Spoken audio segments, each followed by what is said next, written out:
Tax and Superannuation Laws Amendment 2015 Measures No. 4 Bill 2015. Minister. Mr. Deputy Speaker, I present the Tax and Superannuation Laws Amendment 2015 Measures No. 4 Bill 2015 and the explanatory memorandum. Clerk.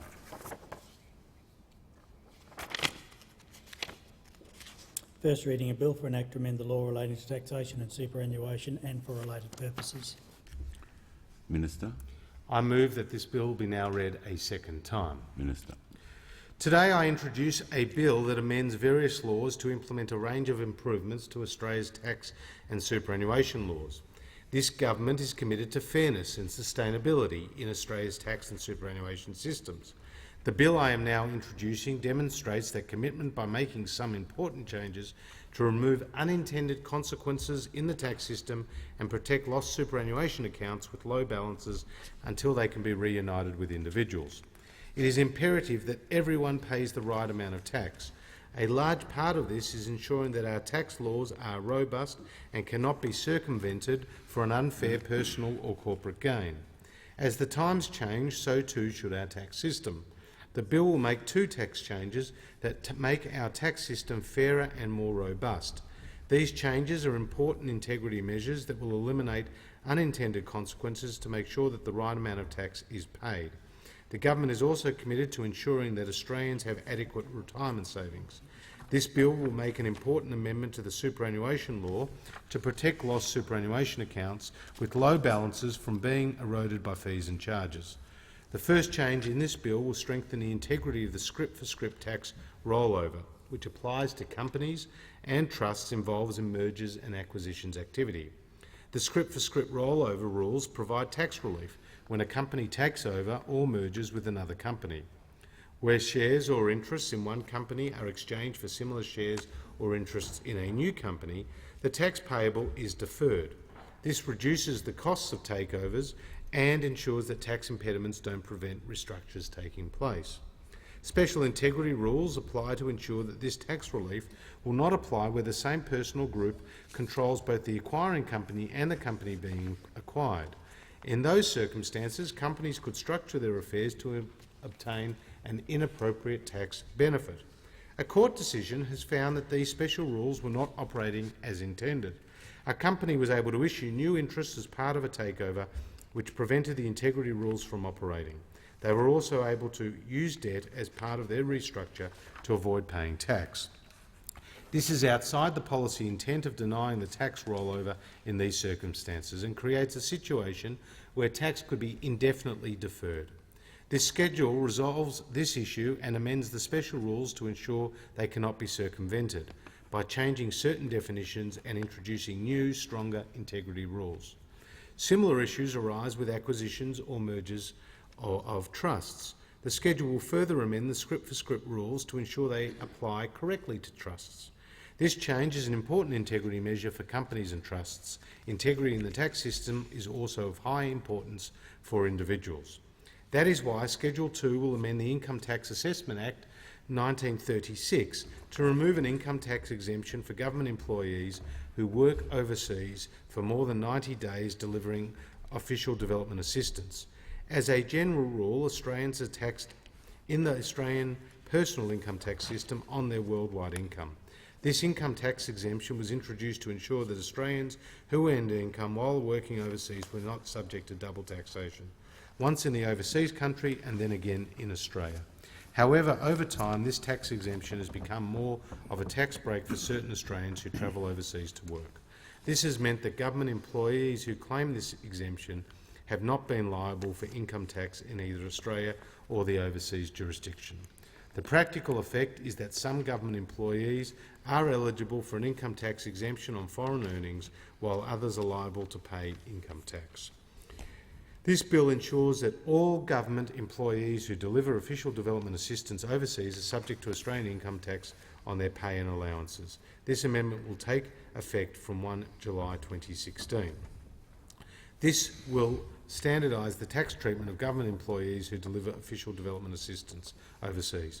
Australian Defence Force and Australian Federal Police personnel, as well as individuals delivering official development assistance for a charity or private sector contracting firm, will maintain eligibility for the exemption.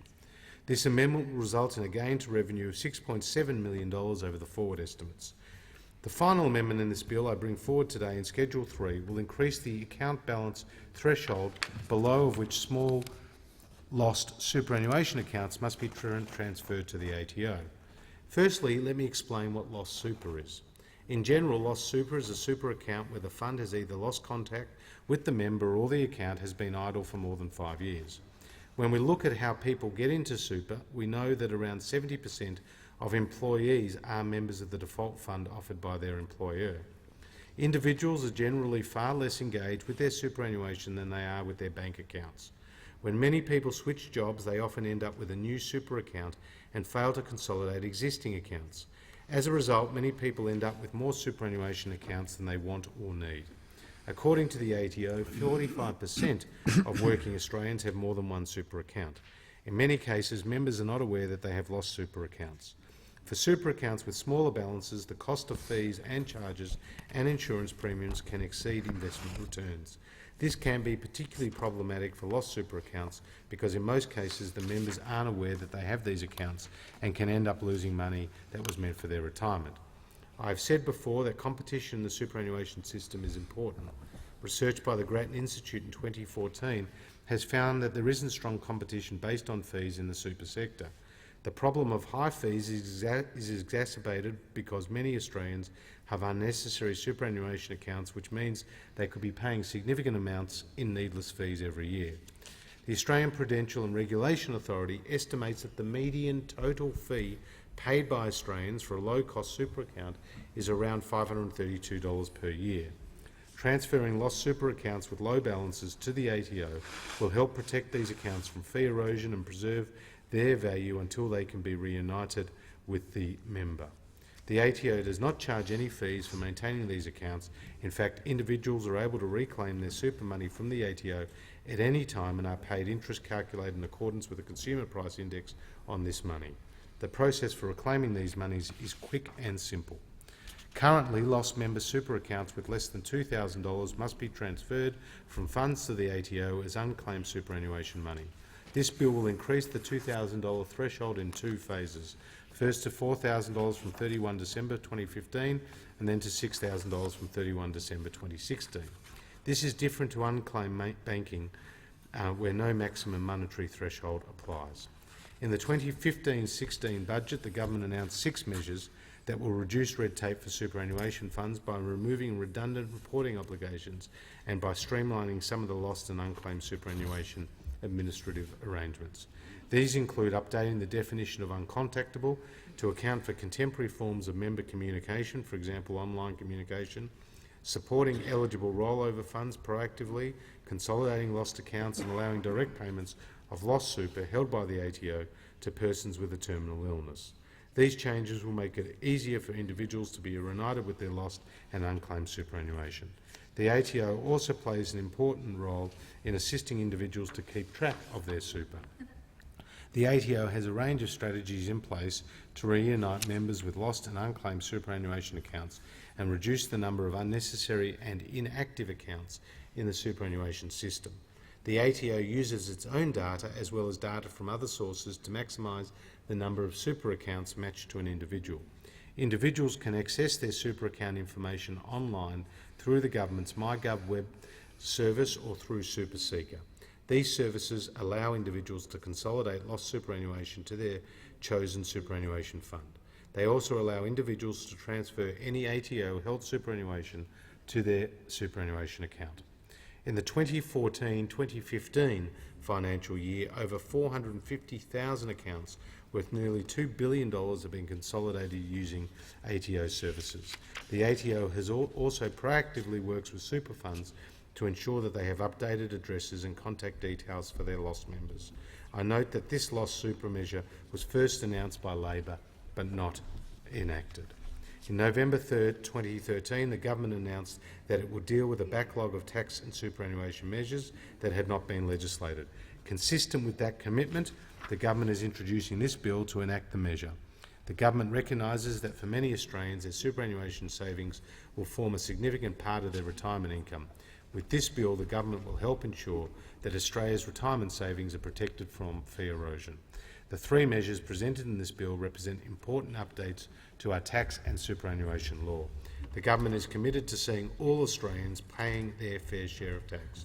The two tax changes presented in this bill make our tax system more robust so that companies, trusts and individuals cannot unfairly avoid tax in a way that was never intended. The government is also committed to ensuring that money Australians have saved for their retirement through superannuation is preserved rather than depleted by accounts, fees and charges. These changes represent important updates that are consistent with the government's values of fairness and sustainability, with full details contained in the explanatory memorandum. I thank the Assistant Treasurer. The debate must now be adjourned. The question is that the resumption of the debate be made in order of the day for the next... Oh, sorry. I move that the debate now be adjourned. Thank you. The question is that the resumption of the debate